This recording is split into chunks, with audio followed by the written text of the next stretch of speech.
the country can look forward to the modernization of the domestic shipping industry.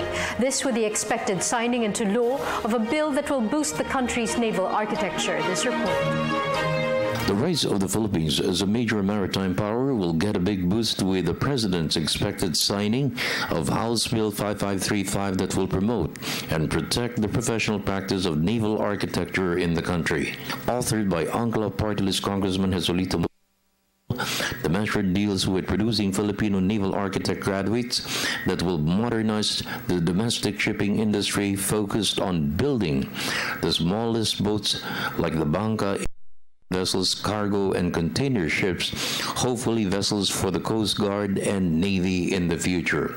The modernization of the naval architect education is so important because it will now provide us with the avenue where people can learn how to build ships from school to the drawing board to actual implementation. So it's now bringing to focus the significance of why we should build skills in shipbuilding. Why is it important? Our boats or ships here in the Philippines, especially domestic and small boats, are designed in an antiquated manner. Bangkas with rigs made of bamboos, while the naval architect can design it using technology, using strong fiberglass that won't sink. Steel hull that would create the trimaran. A trimaran is a three-hull vessel that will never sink. And we have proven it that the Naval Architects Society and some of its members have built the first trimaran. That's where we saw it in Nabotas. It was built by an old Filipino naval architect. The bill deals with design, construction, and maintenance of marine vessels, giving great attention to engineering and machinery. The Manalo measure will also ensure the professional training of naval architects to handle the growth of the maritime sector. You'll realize that there are architects for buildings, architects for edifice. But once you go to major universities, you ask them, is there a naval architect? There's none. It is a special skill. And when I was conducting the hearing, I realized that there used to be 1 or 2 schools only on naval architecture. So the modernization now provides the ability of this to be integrated under a K-12 system. So more people will learn it. More people can be taught.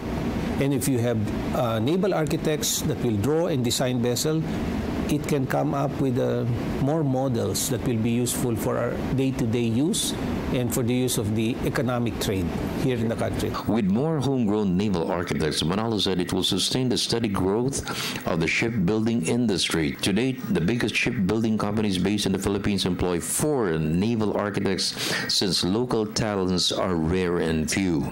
Most of the Filipino architects are hired overseas. For the past 10 years, the foreign shipbuilding companies from South Korea, Japan, Singapore, and Australia built 250 ships at a cost of $1 billion. 50,000 workers were employed. Hanjin from South Korea and Keppel of Singapore have the biggest installations in Subic, Zambales. Australian and Japanese companies are based in Cebu. Manalo said with more local graduates of naval architecture, the Philippines will also gain ground in supporting the capability upgrade of the Coast Guard and the Navy. This was raised to me by the shipbuilders and naval architects. The Coast Guard and the Navy are ordering their vessels from Indonesia. And it's ironical that the builders in Indonesia are Filipinos.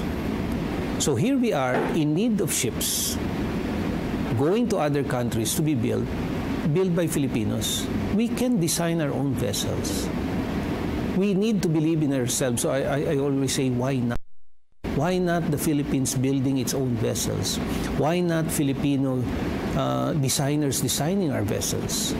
There's so many things and potential that the maritime industry can offer. When I talk about inclusive growth, the 4 shipbuilders alone, Chunisi, Hanjin, Keppel, and Ostal, employ close to 20,000 people.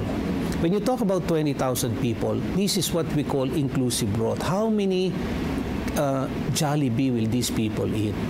How many buses will they ride going to work? how much earnings do they earn so that they could buy their own homes, appliances, and sending their kids to school. For the People's Television Network, this is Freddie Abando reporting.